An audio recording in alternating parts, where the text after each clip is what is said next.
Welcome everybody. Let me start sharing my screen.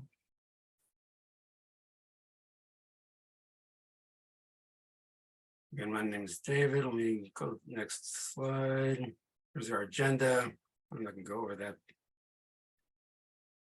A simple agenda. Who am I? I'm not sponsored by Skylum. I am an affiliate, so I will receive a small referral commission if you use the link here. I do have these links open. This is the actual, like a basic link that goes to buying the software. I do have coupon codes. I have two of them. One will give you 10% off, and that's if you like have over $100, then you get 10% off. And then if you have, there's also a $10 coupon if it gets like less than $100, and you can just save $10. They're having a secret sale that ends January 30th at 8 a.m. And so there's the basic price. So you can get the lifetime for $119 or the subscription $95. So it's getting 20% off is what it boils down to. And that's the link for the sale. Skylum is the publisher of Luminar Neo. Now this is their only product that they're updating and supporting right now. They used to have several products, including the Aurora HDR and Luminar AI. Those have been depreciated. It was known as Mac Fund. They founded back in 2008. And so they are based in Kiev, Ukraine, and they still have salespeople over there. So I'm not sure how they, thank God they've been surviving. Some did move to other countries out of Ukraine, like I know to like Paris and other countries. So fortunately, they've been able to get through this war so far, and hopefully this war will be over soon. What is Luminar Neo? It's a creative photo editor driven by AI technology. They built a new engine from the ground up. It's a parametric photo editor. It's similar to like Photoshop and Camera Raw and design. And they did add extensions. That's one of the things they've done recently. So now it's like a platform tool that you have all these extensions or extras that you can buy. And right now they're all sold as packages, but I do believe at some point that they will be going individual, because the extensions are costing more than the product itself does right now. So they will have individual. So if you don't want, you can pick and choose which ones you want to use and pay for, and you don't have to buy them all. There is a smart editing history. We'll go through that. It is a non-destructive photo editor, and it can be run as a standalone and plug-in in Photoshop, Lightroom, and Apple's Photos, and they include a Luminar Share mobile app that allows you to easily send photos from your phone to Luminar Neo and back again into social media. So how does it compare? So there is no perfect photo editor for everyone. Photoshop and Lightroom have been around for years or decades. This has been, and Photoshop has been kind of catching up, and Lightroom now has like layers and all that what it didn't have before. So my point here is you just need to find workflow that works for you. I'm still a Lightroom person, and I use Neo as a plugin. For me, that works the best. How much does it cost? Like I mentioned before, there is on sale until January 30th at 8 a.m. This kind of goes over some of them. It is a lifetime license, and you do get updates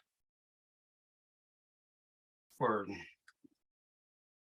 free platform updates, and then there's extension pack that you can purchase. If you have the subscription, you get everything. So that's the license for a lifetime.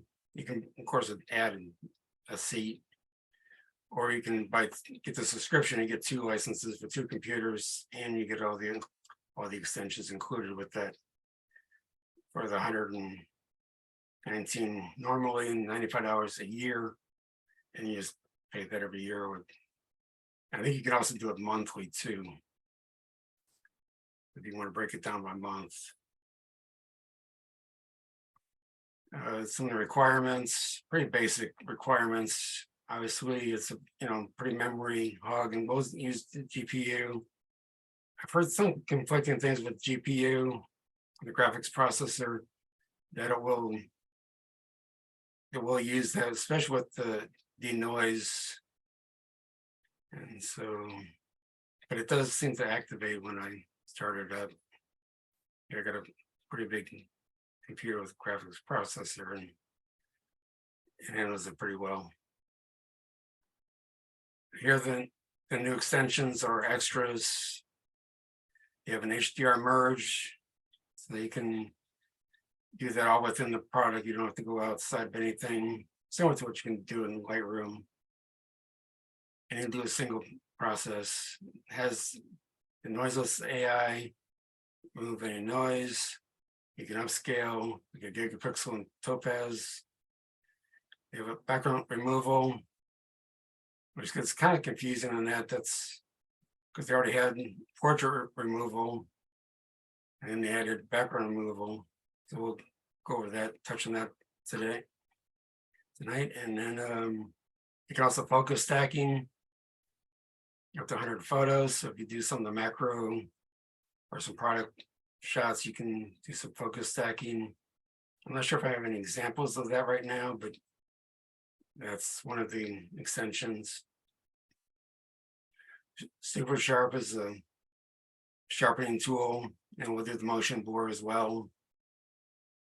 And then Magic Light will manipulate the light sources, and there's more to come. And then these are the new tools. A lot of these came out last year, so probably familiar with them if you're familiar with Neo already. But you can do the Relight AI, and it spreads out the light across. That's a pretty handy tool to have. And you can remove the power lines and dust spots. Power lines sometimes can get a little tricky. I talked to one lady at the camera club this last weekend. She tried it. She was trying to do it in Photoshop, but on some of the shots that she had in Cape May, and she ran it through the program, and she thought it was great. So it's not 100%, but it can get really close and can save you a lot of time from going through every power line. And then these were from the early release. The presets now, and we'll go over those and layers. And then they also have albums, which are similar to collections in Lightroom. Some of the other tools that we're missing, they're pretty much all back up in speed. Like I said, they wasn't feature complete. So now all of these are now in the product. It now has a histogram, clone and stamp, and dodge and burn. And those are there, so they now consider it feature complete. And these were some examples I had in here to remove the power lines and did a crop on the photo before and after. And then doing the sky replacement and the relight. That's just a couple of clicks and go from the image on the left to the right. And get ready for the demo. I did include some photos here from Rob Trek. So I didn't sign up for this. And I also want to thank you guys for who did submit your images, and we'll get in the demo and take a look at them. Let me get out of that. I've already fired up Neo as a standalone product. And before I continue, are there any questions? Anyone, any questions, comments? No? Okay. Guess we're all ready to dive into it. So these are just, I just imported the whole folder and I added some other photos. These are actually from, I don't know if you heard of Dolly AI. So I actually typed in Dolly AI. It's an AI tool. And I just said, just want a blonde on a beach, and that's what it gave me. I did a family of 4, and that's what it gave me. What's kind of interesting with the family of 4, some of the other images, the eyes were kind of funky. The faces were like it manipulated the eyes and faces. They weren't real. And then I thought this was kind of funny too. I just told Dolly they wanted a bald eagle with a fish. Now she gave me an eagle with 3 legs. So I think that was pretty funny.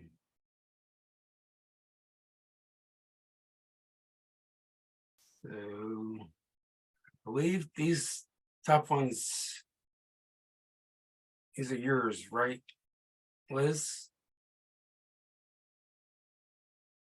No, mine are the old Oh, house that's what and these 2 down here. yeah, those These 2 are there. natives. What, Yeah, that one is mine, the first one and the second one. okay. Let me open this up. So this is, as you see, all these that you did submit a raw images, the software is able to process the raw image. Then on the right-hand side, within the catalog, if you have images for the HDR, I can drag those in there to upscale, focus stacking, and HDR merge. Gives you some of the metadata. It tells you what kind of camera you use, what lens you used, size, and some of the metadata. 40 millimeters, ISO 200. And it does recognize that it's a raw image as well. I'm going to click into the edit mode. I guess before I do that, you can apply presets. Although one of the things that drawbacks I think right now, there wasn't Luminar AI, was when you selected, it automatically recognized that this was scenery. If I select that and select like fast fix, there's no, it's 100%, unless you go into the tool itself and modify it. So in AI, there was a slider here. You can, if you didn't want it 100% of the preset applied, you could control that. And so hopefully they'll be able to get that back at some point. And these are some of the other options that it's picked. I think the fast fix is pretty good. Again, I don't have any way to control how much of that preset is being used. And I go into edit mode. It has the layers properties. I have the histogram.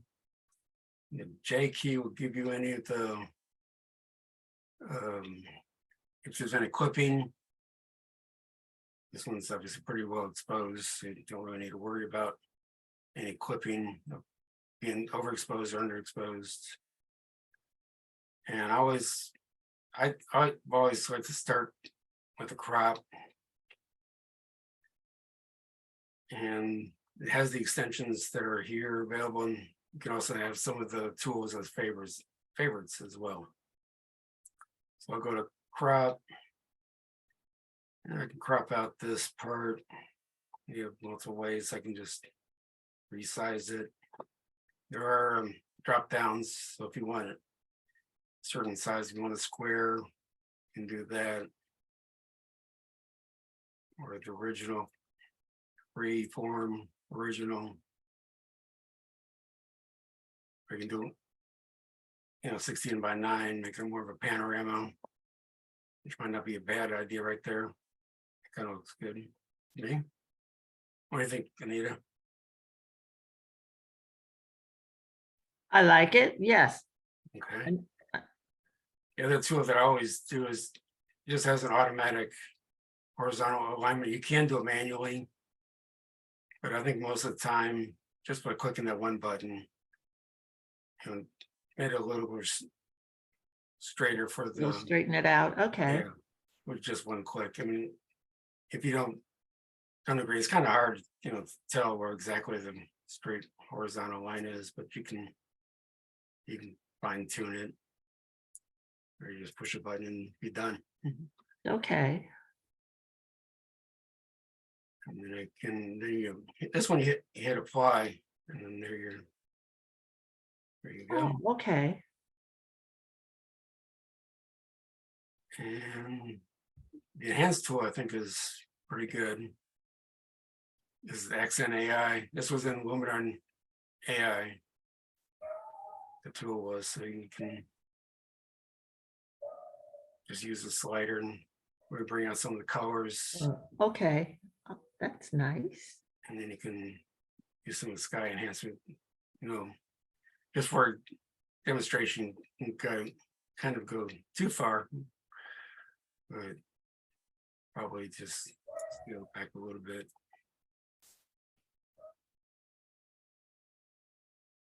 And you can do masking here as well if you wanted to mask.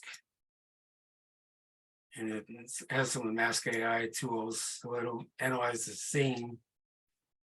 And so it's going to identify some of the elements within the photo. And so it identifies what the sky is. So did that. It didn't do 100%.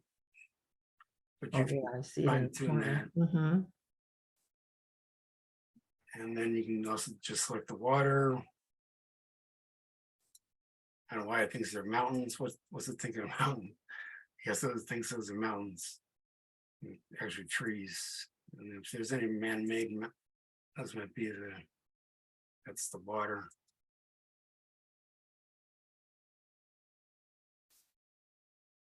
Yeah. And then, so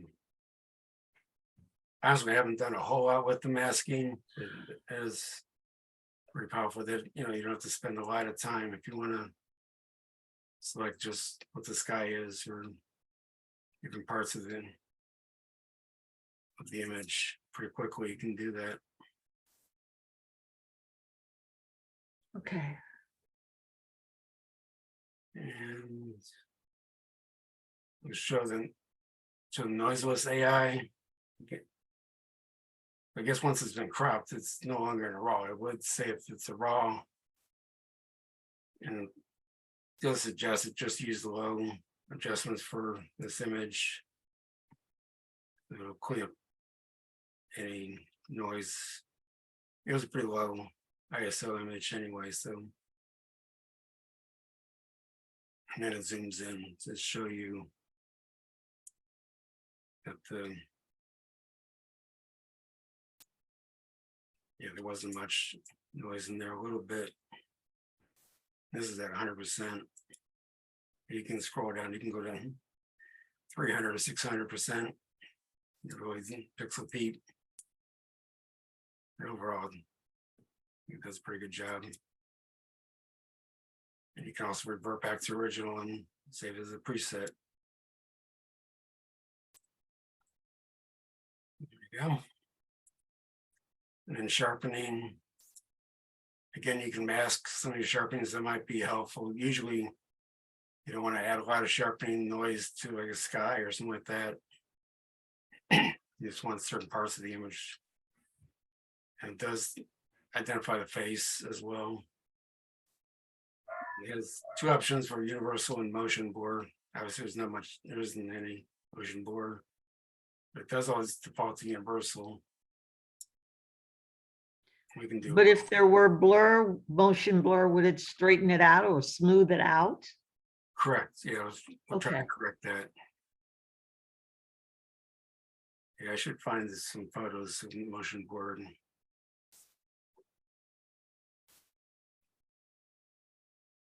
Give some examples.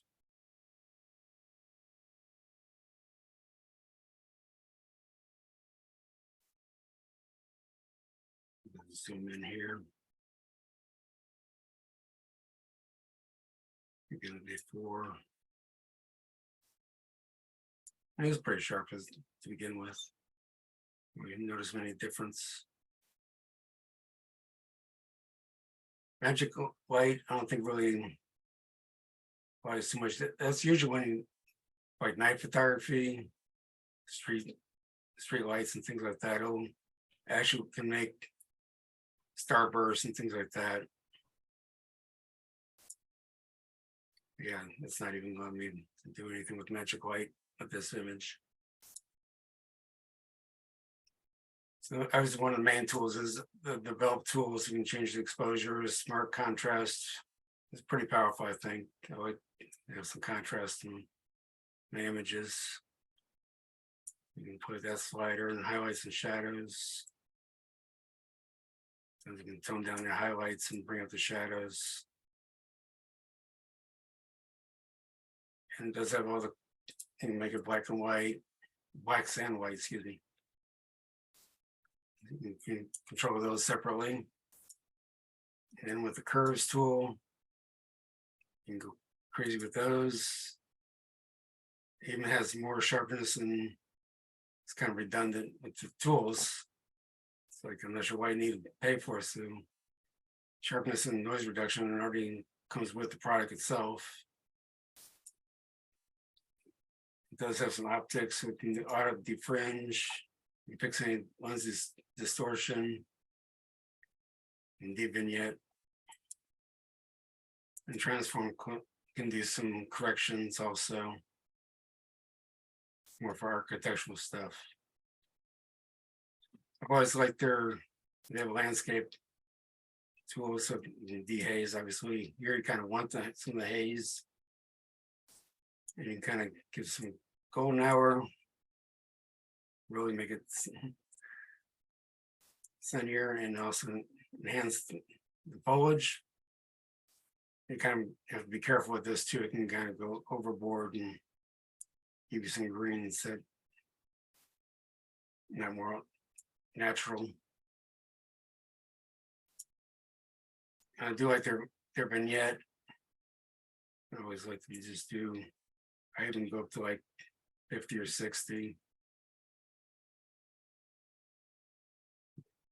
It is pretty subtle, and you can actually change where the center of choose the subject in the center, or you can make it off center.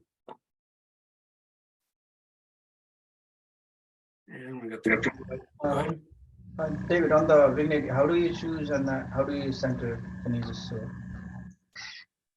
yeah, you can choose your subjects. I guess I want this to be a subject.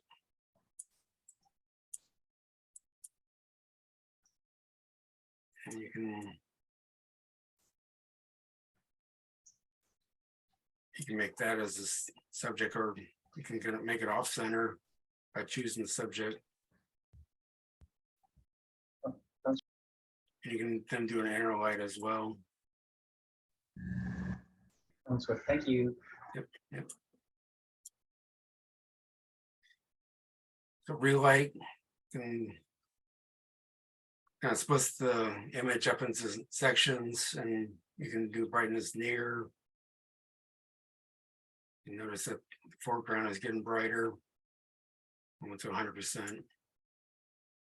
And then you can really do the far, you can control the depth of how far that is.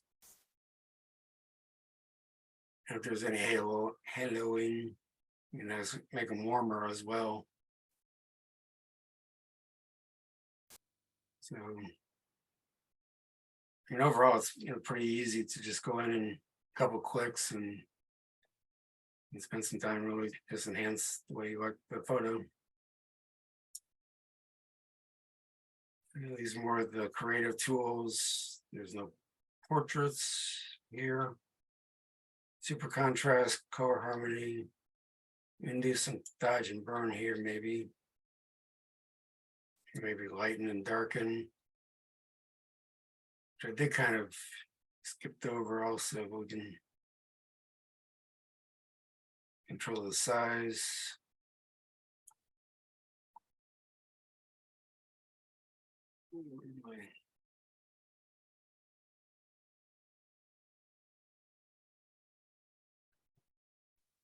Are you using a brush for this one? Yeah, looks like it kind of disappeared on me. There it is. Keeps going to 0. There we go. Here I can do some dodging. Where you can change the softness and the strength. I kind of overdid it, so but you can I can revert that back. And with the multiple edits, next to tools, there's an edit button. So these are all the tools that I've used, and you can apply the same tool over again, and you can control how much you control. You want to have each tool control and go back and change it again. So you don't have to reapply it, or if you want to reapply it, you can. That's the power there with in the edits. And it does have the cloning. I'm sorry, can you say that again, David? If you wanted to repeat one of the edits that you had already done in the picture, how do you repeat it? Yeah, just by just reapplying the same tool again. Okay, So I can do dodge and burn again. If I didn't like, you can apply it to a different part of the image, or just for some example, you can, maybe I wanted to actually think maybe I should darken this side just a little bit, and you can do that. And then when you go back to edits, you'll see that it's in two different, you got dodge and burn here, and then you got dodge and burn here. okay, all right. Thank you. Certainly. Any other questions while I'm here? No, I just need a cup of hot chocolate now. You do nice work. That's it. So I think I skipped the erase tool and some of the other essentials. And erase tool is pretty good. It's not, it's not up to like Conan stamp in Photoshop, but it's pretty close. You can control the size. If I wanted to remove this kayaker, I can do that. And it's erasing it. And it's gone. Too bad a job. You can do a little cut, clean up. And this is where you get to remove the power lines and the dust spots. Pretty sure you probably don't have any dust spots, but I think Rob Trek has some in his images. And obviously there's no power lines. And then I can go back. I think if I go back to edits, I can actually delete that tool from the edits and it brought the kayaker back. Which is one way of doing it. Structure. And some, it's more of the details and texture of the image, the structure. And some of the details. This will do a little sharpening. This is actually another third way of doing sharpening within Neo. I always thought the small details and that can really help.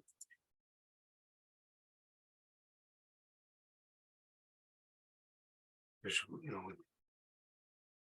with those fishing rods and things like that. Looks pretty good. Otherwise, I think we've done it.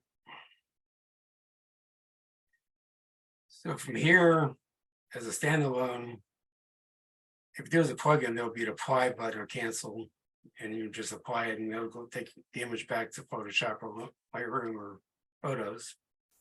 Here you just right click and you can export. You can do these other cataloging things by setting flags. You can rotate it, flip it, export it. You can create albums and show it Explorer. So you can export it. So there's a lot of options. So this will give you options on, obviously change the name. You can do it as a PNG or a TIFF file, even a PDF. You can add sharpening, although I generally don't recommend sharpening at this point. Don't know how much sharpening is going to apply, and it could be too much. You can resize it. Have all the capabilities of that, and even do the color spaces. Keep it as a pro photo or sRGB, which most of the time you're going to do. And of course, the resolution and quality.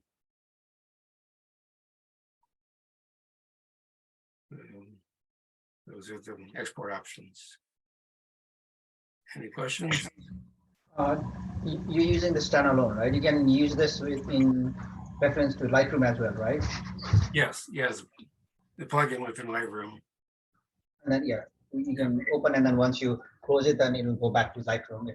Right, yeah, there's an apply button, and that'll send it back to Lightroom as a TIFF file.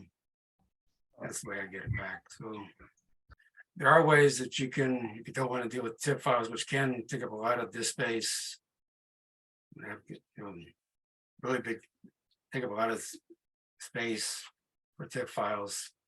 So actually a better way is if you have Photoshop, you use it as like a smart objects and use it as a mask, and then when you export it back, it'll come back as a mask, and that way it won't be in another TIFF file on your hard drive.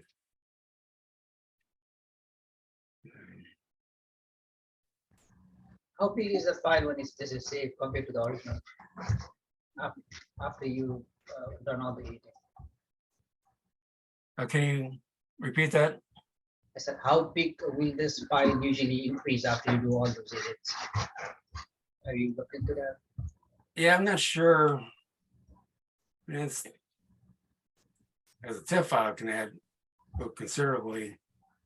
I think the simple changes probably won't add too much, and obviously it depends on if you do cropping and things like that, it'll change the size.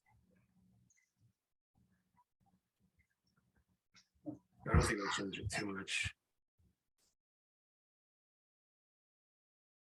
Unless you want it to be bigger. Go back to the catalog. This was the other image that Nita sent. Any other questions before I continue?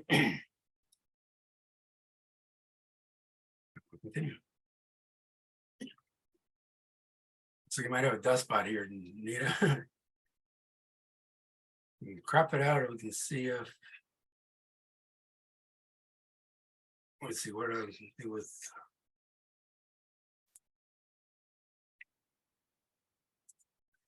Erase the spots, remove the spots. There we go. You don't have to crop or anything.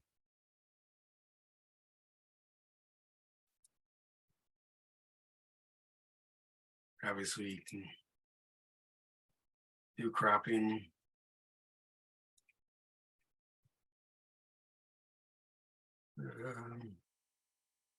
Actually, I was thinking with the composition AI, sometimes I try that, but it's doesn't change it around very much. It kind of gives you the same thing over again. It doesn't, the AI, I think in this situation is a misnomer because it didn't really do anything except it's cropped in.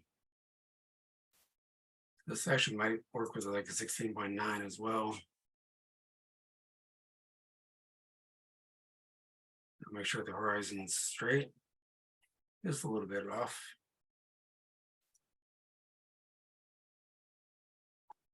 And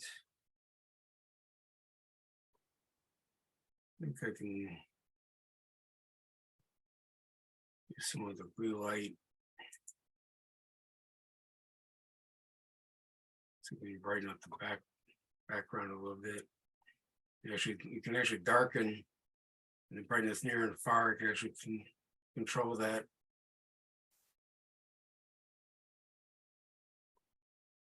Bring up that. background. You can little dehaze and foliage. Enhance those trees in the background. Give a little warmth with the golden hour.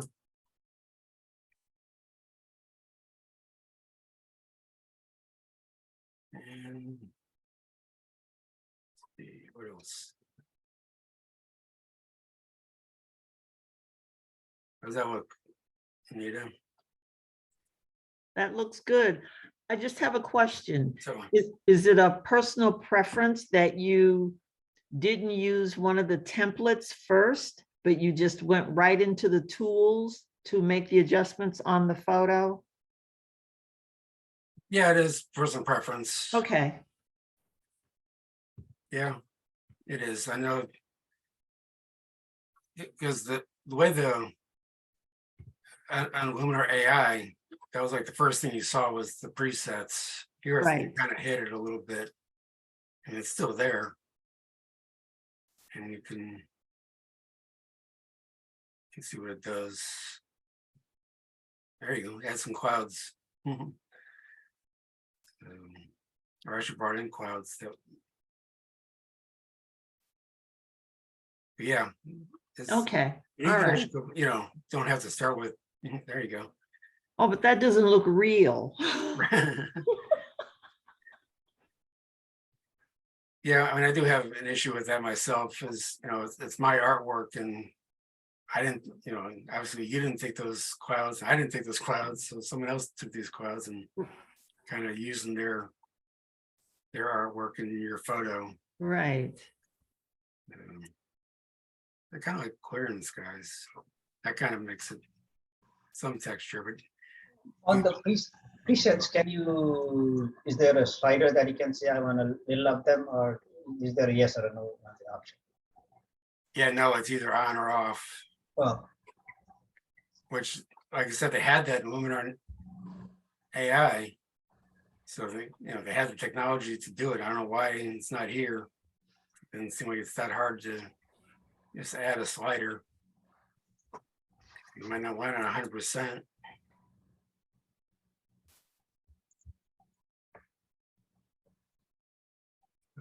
But yeah, you can do that at any time. Okay. Presets.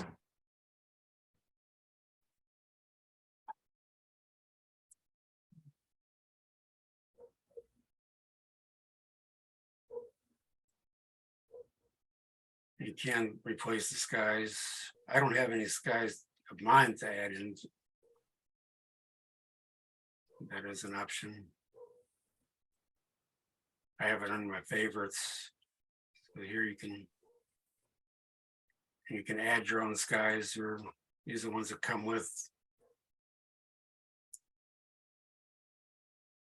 And so there you go. It doesn't look real. No?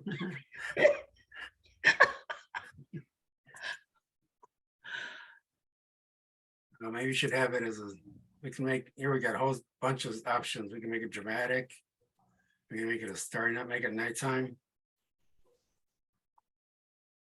Let's see. can you adjust the skies how much you do? Oh, Or- Yeah, you do have more control. You can add skies, so you can do adjustments. You do have a lot more options here. Or you can flip it around. Mask refinements. So there are a lot more options within the skies. Even some of the reflections, which I didn't find in my testing when it first came out. I thought it was a little rough. It didn't seem like it. 'Cause I had one image that had a completely still, still body of water. And when I had clouds, some of those clouds didn't, you know, I think those would reflect into the body of water, but it didn't. So maybe it's gotten better over time. You know, so much of the AI stuff, that's what happens. There you go, major shot into a night shot. Or you can revert it back. There you go. But yeah, so you can have some fun with adding skies.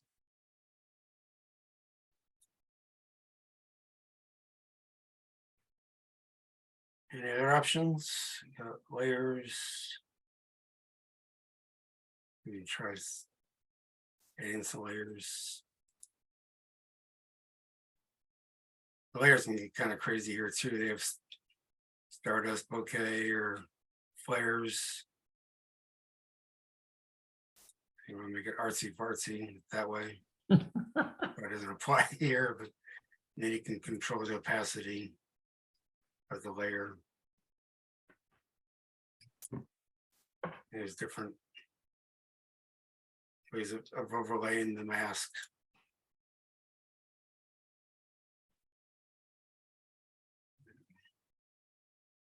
There you go. Not sure why it really over-saturated. Opacity, tone that down. There we go. Okay. Does that look? Looks nice. Thank you. Certainly. Let's go to Waxman. He's got one photo here. Let's kind of get into some of the portrait. Then we'll get to yours, Liz and Robert. I forgot about you. So this is your son, right, Matt Waxman? Yeah. Again, it gives you all the metadata about it. Knows that it's a raw image. So as new cameras come out, you know, they do keep up with most of the cameras that come out. They don't keep up to date pretty well. I think that there's one of the Apple RAW files. If you're an Apple person, they don't support that one yet. You can look at the presets. Should see, I think I went down. Looks like it wants to do it either in monochrome or experimental. But a fabulous face. That's one. Whoops. So I have to get that one.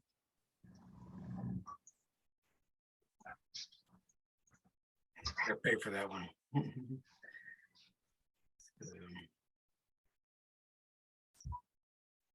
see, let me go back up here. Monochrome might be an interesting kind of a soulful look.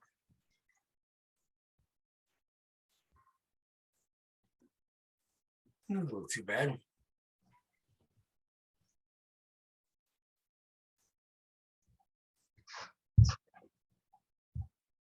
Low key.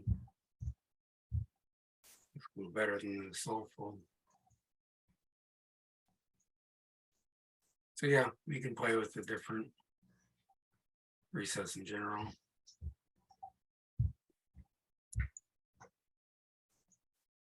I think once you're in here, then you gotta, if you don't like it, you have to revert and just go back to the original.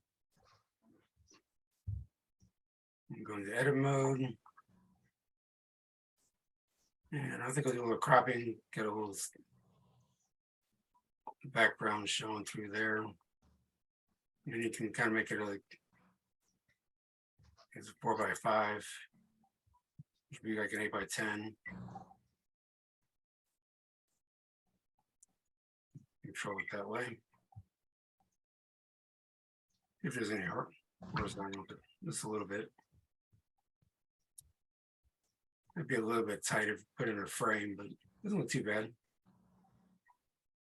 Does that look, or does that look, Waxman? Looks good. All right. Try a little X and AI. Guess I could have done that with the other one. Okay. Obviously, I think the noise and doesn't have magic light. But here we get to show off the portrait. So you kind of blur out, backgrounds are already blurred. If you had any objects in the background or lights. You can do the portrait bouquet. You can try a little bit and see what it does, but it's not going to change too much on that. You have all the brush controls, sizes, and change how the background works with it. Actually darken the background however you feel. And let's see what else we got. The face. We can lighten up the face a little bit. Obviously don't want to go too far. Blow it out, but it I'm gonna lose some of the. You might want to do the J key to see. Already clipping on his nose, and that's. I don't want to add too much. Gonna lose detail.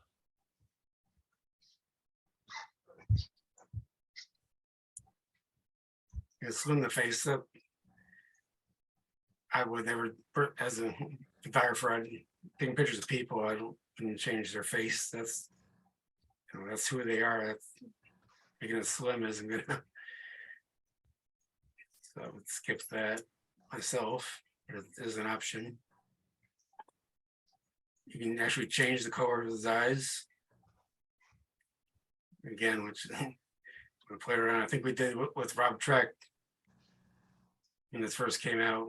He wanted to be like Data and Star Trek, so we made his cat eyes, and you can have some fun with that. Again, if someone's, I'm not going to change their appearance that way.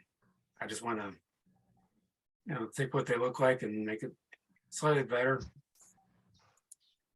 Add a little iris flare and enlarge their eyes. Again, you kind of have to watch, don't overdo it. Whitening, I think, is always a good thing to do. You can zoom in here also and see if, there we go. That we can see. You go 100%, just for demonstration purpose. And you can enhance the eyes. Sometimes the lighter touch is better. I'm not sure why they still have the red eye removal. I'm not sure when the last time anyone saw photo with red eye, but I guess it's possible. And if there's any dark circles, again, just a little bit, and you can improve his eyebrows a little bit. And you can also do his mouth. Some of these features have caught up within Lightroom, even in Photoshop. They're caught up with some of these options. You can just play with its sliders to see. And he doesn't have a teeth showing, so that's like what do you think? And got skin. I wouldn't adjust too much with the skin. And then you do some skin defects. Some of the defects on his forehead and that. Again, that's personal preference. How much I've been in some other photos where the kid had like a mole or something, so that identifies him. You don't want to remove it. But it is an option. And you can even do some body stuff there. Obviously, there's no too much with the body. You can make him skinnier, but he's pretty skinny as it is. I wouldn't do that either. I'm not going to change someone's shape. And you can make it into a high key. Make it dramatic high key. Control the blacks. You need to control the whites more. Look into the contrast. We got all this clipping going on here.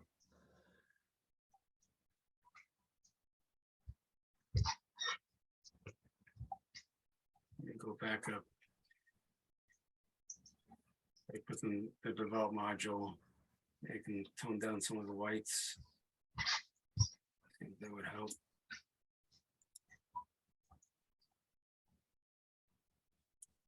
How do we get rid of the clipping?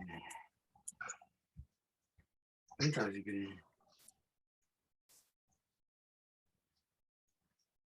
go through the different colors within the histogram.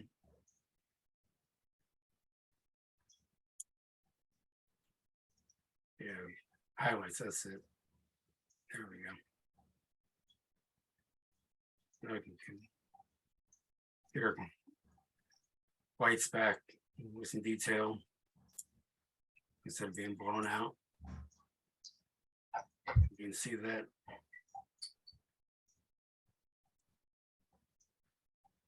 How's that look, Waxman?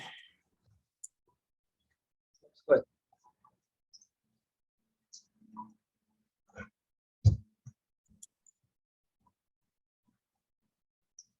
All right. Any other changes you would want to see on that, or I think that's good. that's good? Yeah.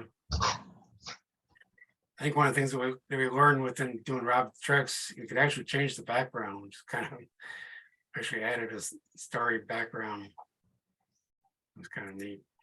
You could add a, see what it does. They don't actually promote this too much, but I thought it was kind of cool. There you go. That's kind of cool. You don't have to spend a lot of money on backgrounds, just make sure you have a clear background. You can make it whatever you want. That's true.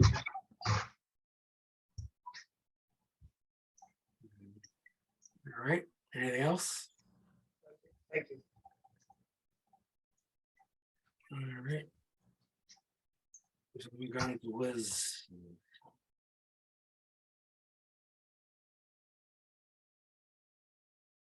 So this is Liz's photo. I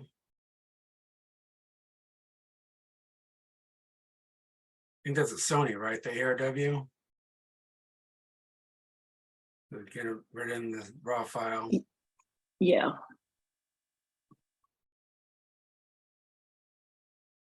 I think within this might be. I think we can try. Let me go back to catalog. I can actually add it to the HDR merge. You can do a single merge.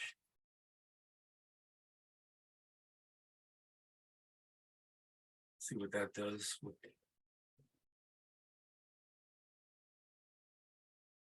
Couple of clicks.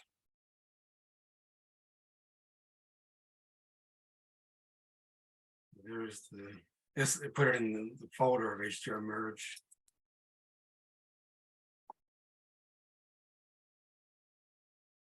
If I have before and after. oh wow, look at the sky. Yeah.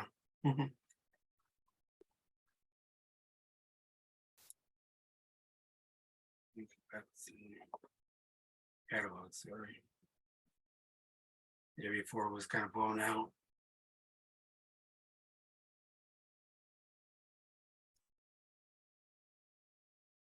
So there you go, before and after. I was playing around when I first got it, and if you don't, there's an alignment. I didn't know there was an alignment within the tools. Auto align, so that one got a little messed up. The auto align it, then it works out. This one didn't seem to affect it too bad. I think I'll take this one and run with it.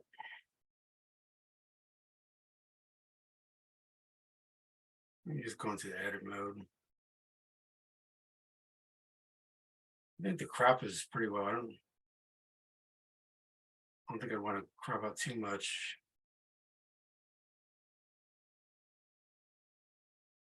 And can enhance. Although I did want to make sure that's aligned, of course. Yeah, it's pretty straight. It didn't change much. And you can also do demonstrate the transform tool. We can, if there was any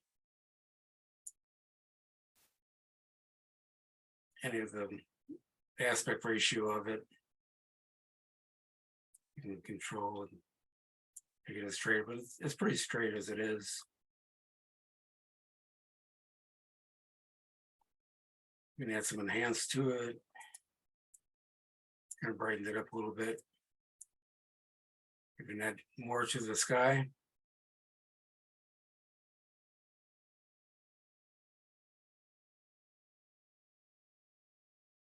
And down here, you've got before and after. That's just within the HDR.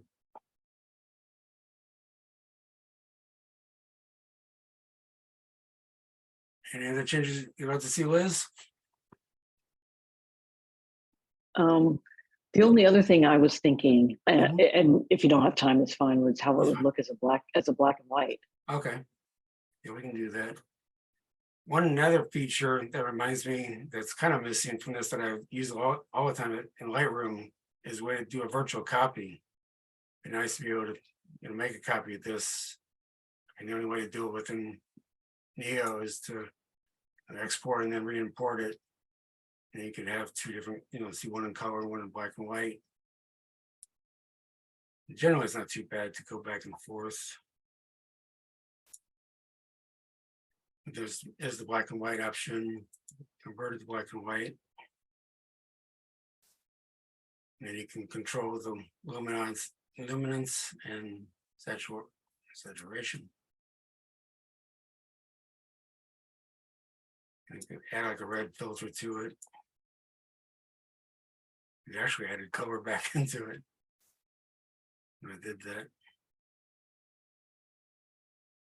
And do some spot coloring that way.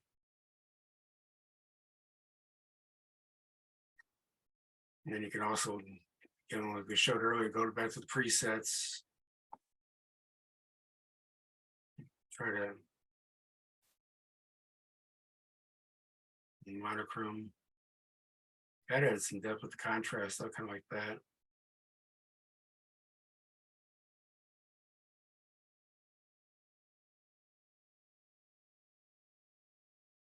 I think that was the only black and white presets that I have available. Yeah.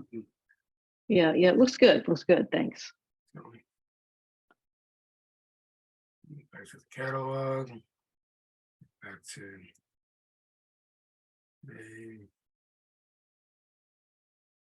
you had another image, right? Yeah, it was the geese at Huntley Meadows.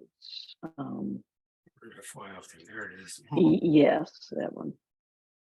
There we go. What else you can do with this one? Again, I read it in as a raw file. And go back into the edit and do some cropping.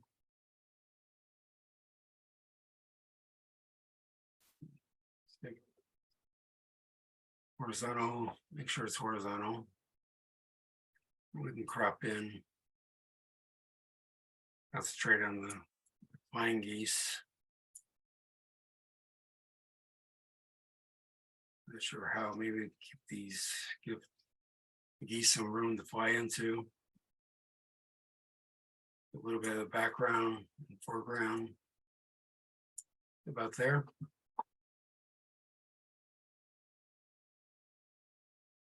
There we go. And we can do some enhancement, enhance AI.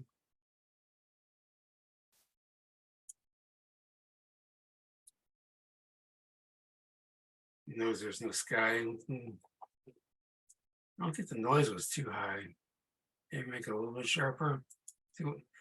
Might have some of them motion blur. Try a little bit of that and see if that helps. I mean, it's not too bad. It's just an option to sharpen up the wings a little bit.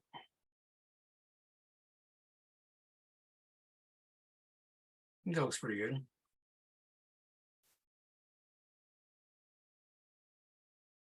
And got some smart contrast. And the develop module.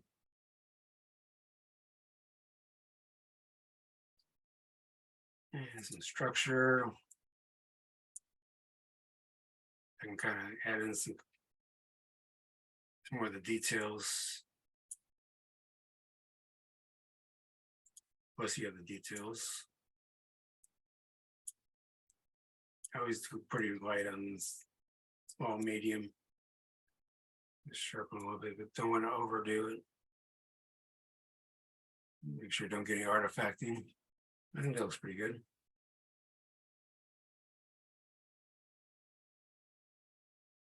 How's that look, Liz? Yeah, yeah, that looks good. Definitely looks good.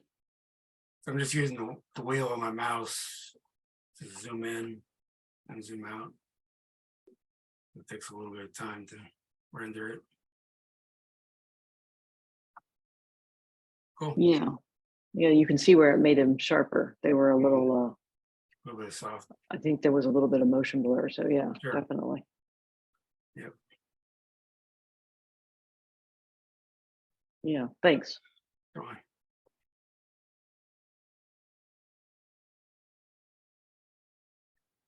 These are all Rob's.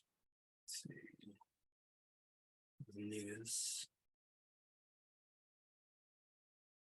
These 2 years. Yep. Those are Rob's also. Did I get yours?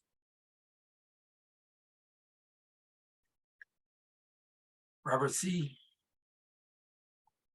Yeah, that one, that's that one with the power lines is one of mine. Yeah. Okay, cool. Yep. Cool.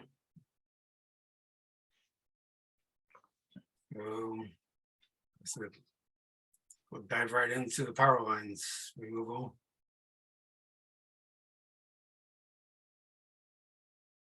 Just into not the crop.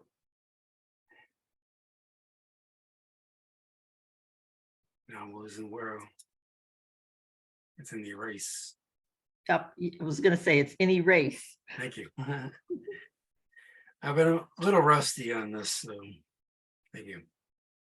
Yep, push the button.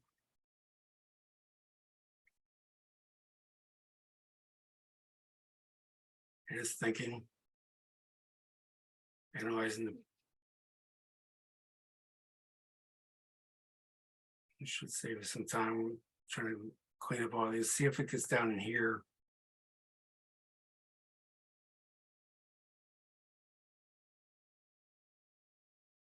Yeah. Nope, didn't get down in here. And I left some artifacts on the right side.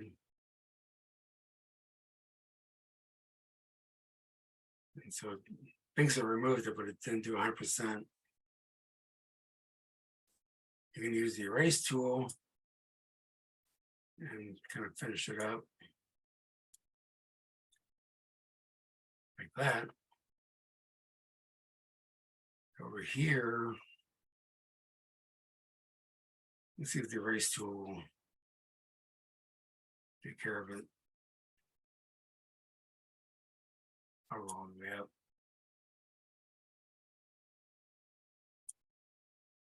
Probably still a little faster than do it in Photoshop. Line by line. See what happens here.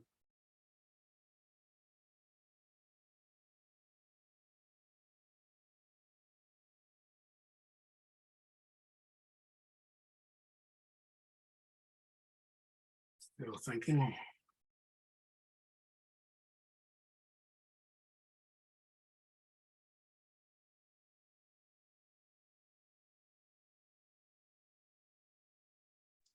So it's a little trickier when you have power lines going over a cluttered background kind of thing. Exactly.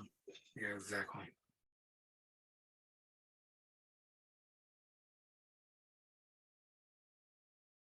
Yeah. You did pretty good. Clean up that spot there, I guess. Looks like got a little bit into this building. If I can straighten that out a little bit. There you go. Before, after. So I missed a little part over here.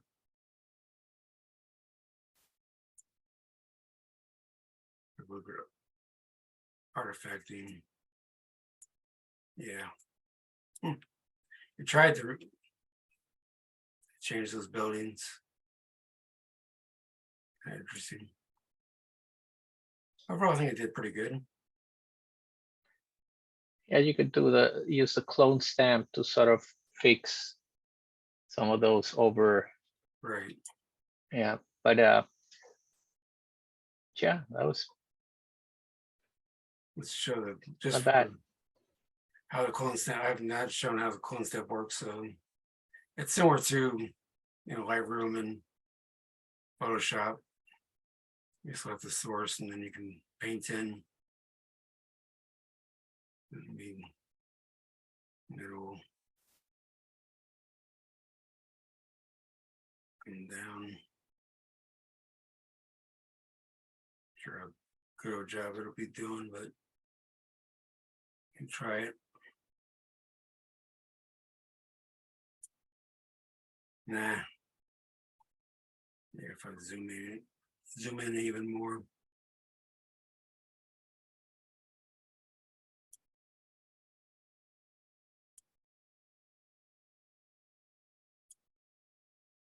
Maybe I'm not got 100% softness.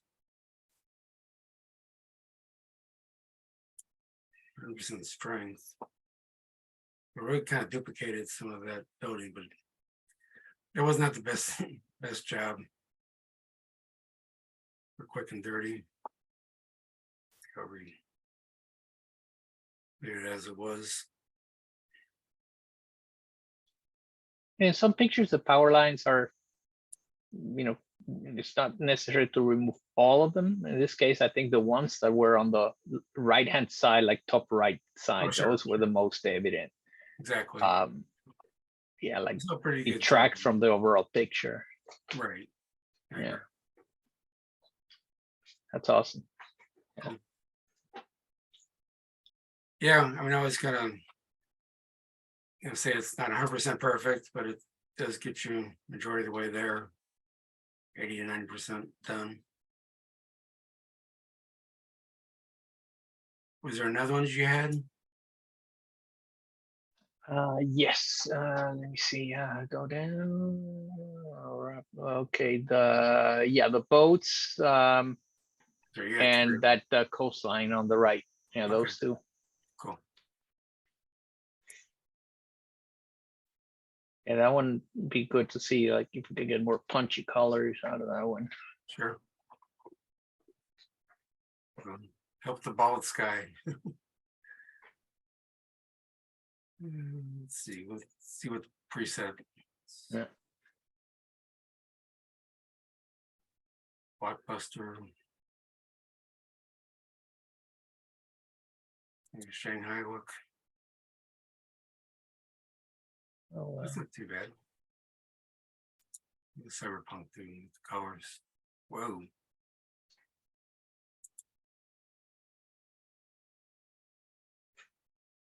it's not bad actually. No. There you go. I kind of like that. Suppose you could do it black and white as well. But yeah, I like that colors. Sky replacement would be perfect match. Pardon?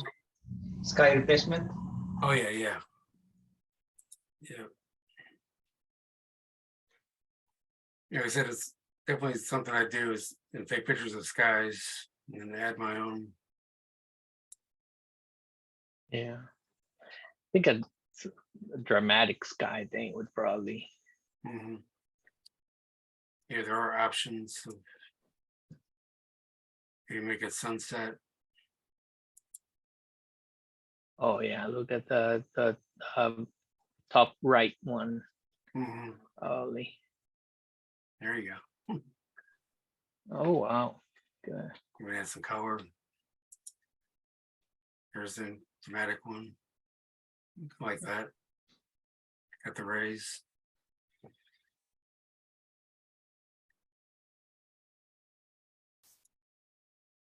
Yeah, I can play around with different ones.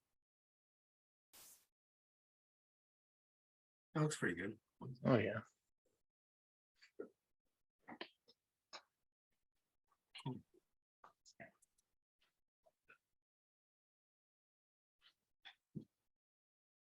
I think the custom ones are the one that you can add yourself.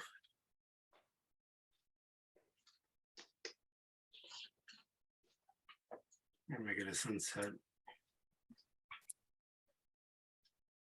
There you go. Ooh.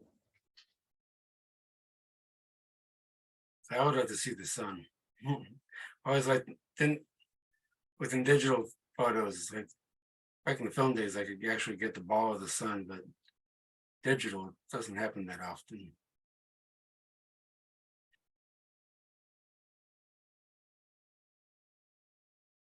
How's that look? Awesome. Before and after?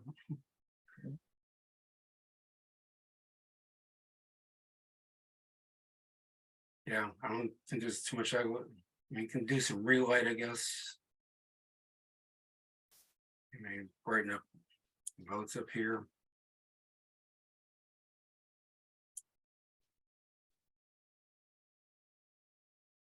Looks good.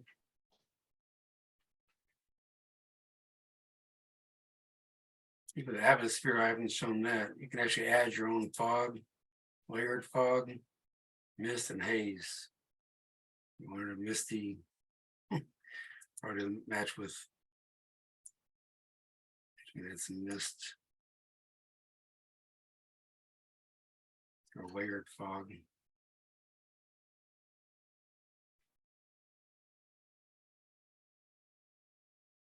And I'm gonna fog, light mist. There we go.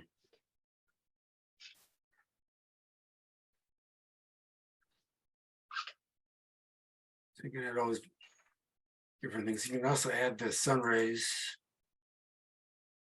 The place where the sun is. So let's say the sun's over here. Move it down here. And then you can add rays. You can actually control the overall look. How long they are.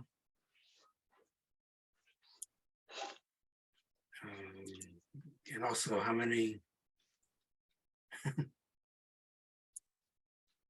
rays glow. And how many sun rays do you want?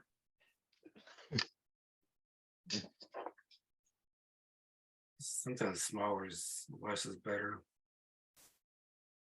Make it randomize. And warm it up a little bit more. How's that look?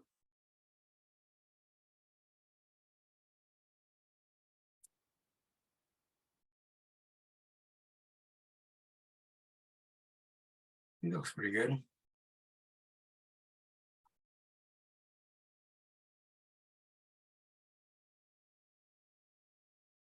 Any other changes you'd like to see, Robert?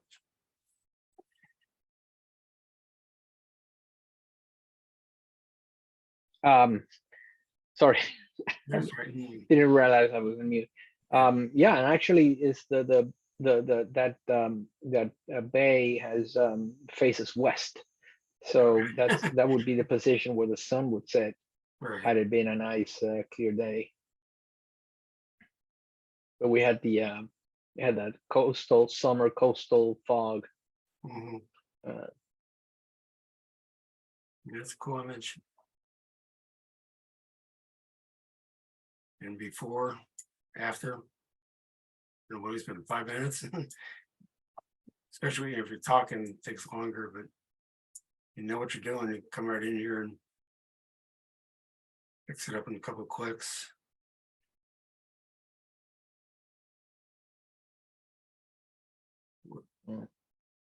cool.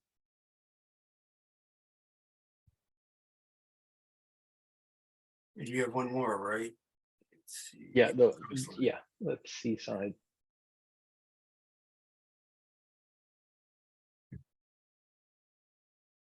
Let's see what we're gonna do with this. Let me take a look at the presets.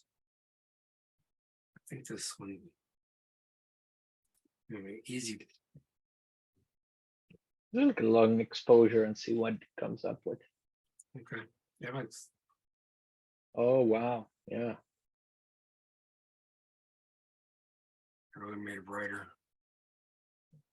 Yes, this one place I would like to see a little less, just slightly. Mm.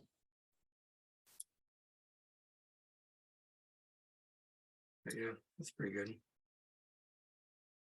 Yeah, I guess even if you don't use the presets that much, they can sort of give you an idea as to where to, take your processing or what things can be enhanced in your photo.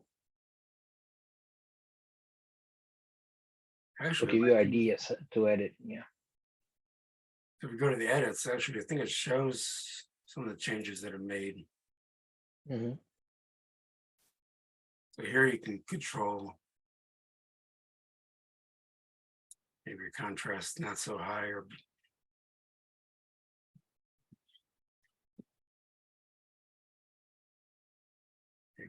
tone down the contrast a little bit. I guess this is replacement to the slider.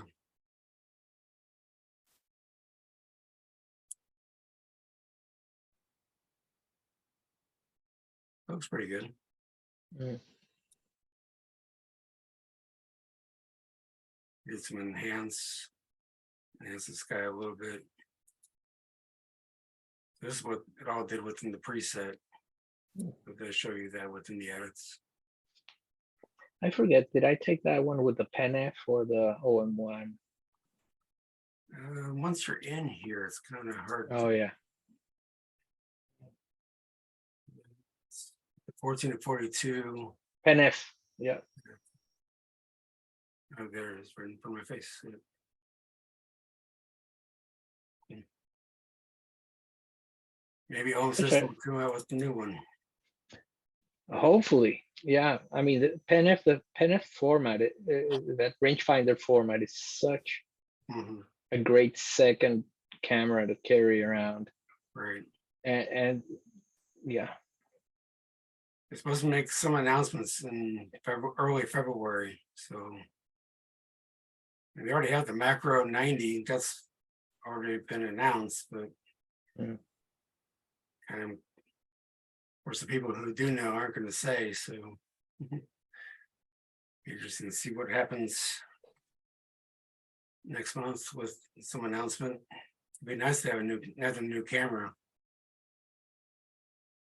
I think they're gonna go with the OM10 before they come up with a replacement to the Pen F. Yeah, probably. I could see that. Although I think they made some mistakes with the OM5. But hopefully they won't do that again. Like with the port, still not using that port for the USB-C. Mhm. Micro. I think that was a mistake. Yeah, not updating the menu. Yeah, I agree with that new- one too. They should have kept the menu the same as the new one. Agree. Yeah, that looks nice. Yep. Hey, heck, I would print that. There you go. Hang it on a wall. Yeah. And I see if you want to do something with the skies, but I think the sky is not bad. Kind of like sometimes you can just people go overboard. Yeah, because I think it would.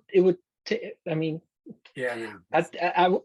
it's the sea, it's the crashing waves and the rocks and all that, This and the is real. foam. That's really Yeah, what's visually attractive here.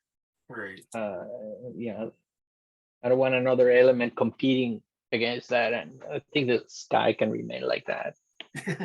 Yeah, I see. Yeah, no. Yeah, that's just too much. Mm. All right. Push a button, it's gone. You can do a little sky enhancement here. But overall, I think it's.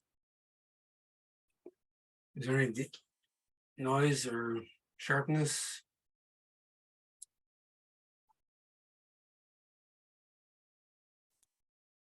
And try and just see if there's any noise to clean up. It's a good size file to begin with. But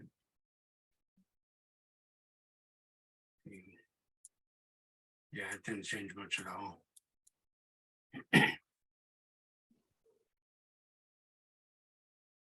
Yeah, that looks good. I want to vignette a little bit. It's personal preference, but I want to darken some of this a little bit. Yeah, and that crashing wave on the bottom left Yeah, probably take a little bit brightness off of that one. and this is where you can control. Yeah. That's too Oh, far, obviously. That's too much. I understand. Just to show how much. That's why I always do at least like 650 or 60. And you see, it really is pretty subtle at 50%. Mm. You can control, you can make it more inner light. And feather it down a little bit. Looks good.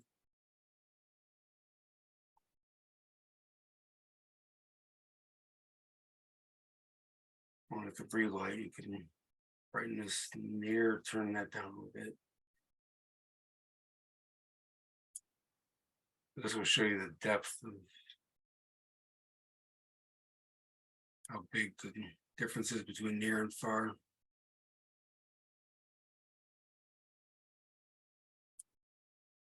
I think it's get a little too dark on the edges up here, I think.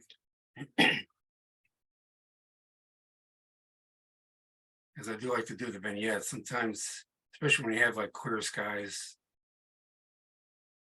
You don't want it to be noticeable. The vignette's good, but you don't want it to be noticeable. You should just focus your eye down here. Mhm.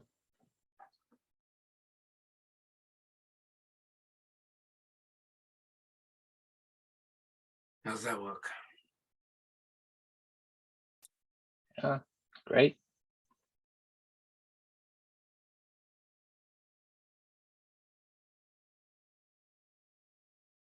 Anybody else have any other questions? Anything that I missed? Get back to the catalog. Seems to be a little laggy right now.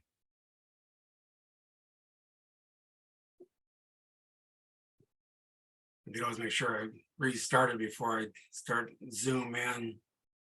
Neo at the same time, both take up a lot of memory.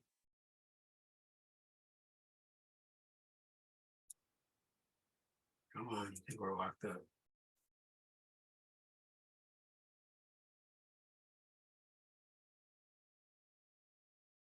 And this is also the export button up here, and then it has the extras and the menus with the lettering. I'm locked up.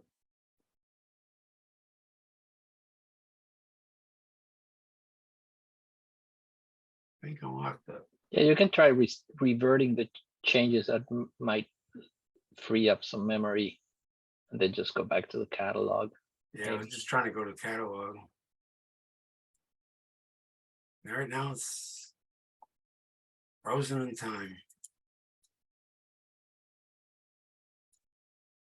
I can't do anything. Lovely. Rob, that's a really nice picture. I'm ready to go on vacation after looking at that. There you go. Yeah, but that's not Portugal. But It's it looks not- very similar. It's though. not Portugal. Where is it? That's Chile in Chile. South Okay. America. There you go. Oh, Yeah, I'm gonna have that to go a little further. Chile. Well, Even yeah. Well, it helps when you have a Rough. wife that's a local. Yes. So yeah, but that part of Chile is very, very similar to Portugal's, particularly Lisbon. That's beautiful. That's just, That's Viña del Mar or close to Viña del Mar in Chile, about like an hour and a half, 2 hours from Santiago, the capital. fantastic, but don't try to get into the in the water there. It's No, no, oh no, no. Lord, it's like Cold? Alaska. Is it cold? That's It's what, cold. Yeah, it's a Humboldt current. It comes straight up from Antarctica. Oh Oh, yeah. okay. I'll just walk along the pathway there. Yeah, it's nice to look at. Yes. I mean, I did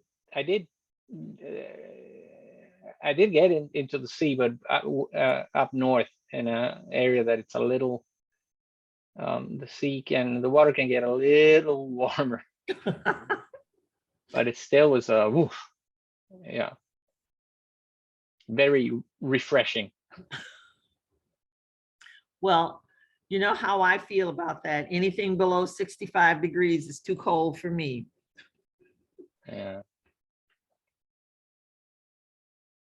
I mean, but you still see the locals getting in. I was just like, well, maybe they're used to it. I don't know. Or I don't know if it's the local hooch or something that they drink. probably helps. Antifreeze. Yeah, yeah. Some antifreeze. I think I'm gonna stop sharing. Neil is locked up on me. I can't. And do Alt Tab and see if that will let you change the application that you're on. Alt Tab, will it let Yeah. you change? Okay. No. Oh man, I've forgotten my shortcuts.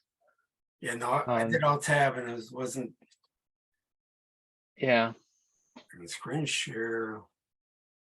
This was wondering if I should stop sharing. yeah, because if you could switch back to Zoom, maybe you could then stop sharing from.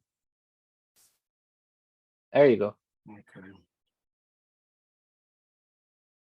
Unfortunately, I'm back.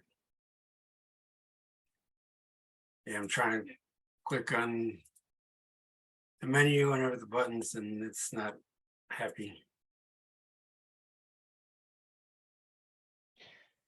Yeah, I've noticed that my laptop it has 16 gigs of RAM, and with it already comes, it's a Dell, but it already comes in preloaded with some stuff, and it runs in the background. Now I'm using like 50% memory, just without running Luminar or DX or Lightroom or anything like that. And if I fire up Lightroom, Adobe applications are such resource pigs. They'll eat up all whatever memory you have. So now with 16 gigs is looking like not enough to do heavy duty processing. Right. Yeah, I'm at 64% memory. Chrome is the biggest thing, but no, it's not.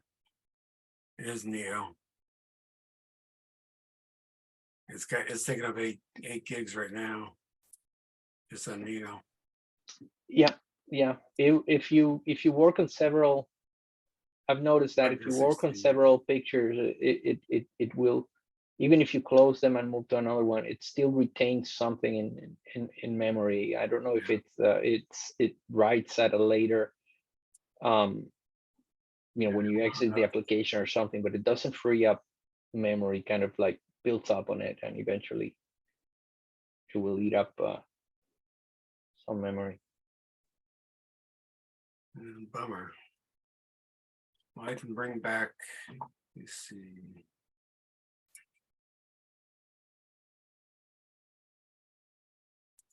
One second.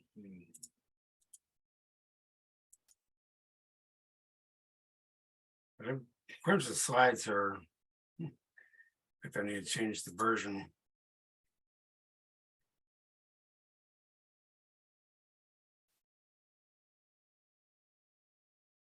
Go back.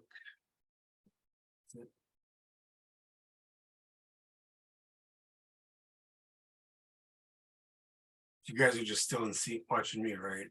There we go. Mhm.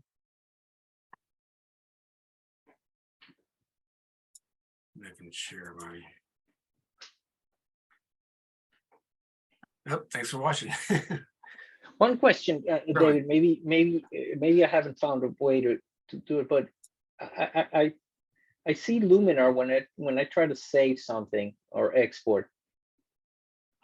It doesn't default to whatever current folder, whatever picture I was looking at came from. It keeps like a previous folder, like let's say a destination folder that might have used a separate thing, and then it would use that, but it doesn't offer me the option to look at the original folder or to save in the original folder. And I find that a little bit annoying. That you have to manually, if you save the previous picture to a different folder, and then today I'm working on a different pictures, and it would not offer me to save to the original folder, Right. as something that I could just click on and say no, use the original, and that's that. Right. If you or anyone else knows if there's a setting somewhere to say to default to the original folder, please let me know. Or if not, it may be something you should. Yep. I think I did notice that as well. If you talk to the people, Luminar people, to a feedback point is. Yeah, when I went to export it, they go to my other external drives. So, but yeah, I'm not sure where that setting's being saved at. I'm still locked up here.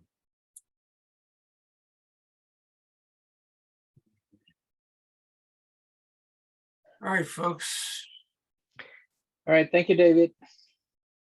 Is there any questions? Thank you for coming out tonight. I do kind of intend to make this maybe more of a regular feature. I guess it's like the fourth Thursday of the month. I might do like a photo editing. There are some other tools that I want to explore and demonstrate and show how they work. And it might not be all the, edit someone else's photo, but just how the tools work and just different software. So there's a lot of different new tools coming out. And so I was looking at After Shoot recently. It does a culling of lots of photos, and they just added a feature where you can edit those. So might be something interesting. I'm still working, playing with that. Maybe some other options as well. Unless anybody else has any questions, and I guess you have great falls on Sunday. All right. Thank you, David. All right. Thank you. Thank you. David. Bye, Anita. Bye. Bye-bye. Bye.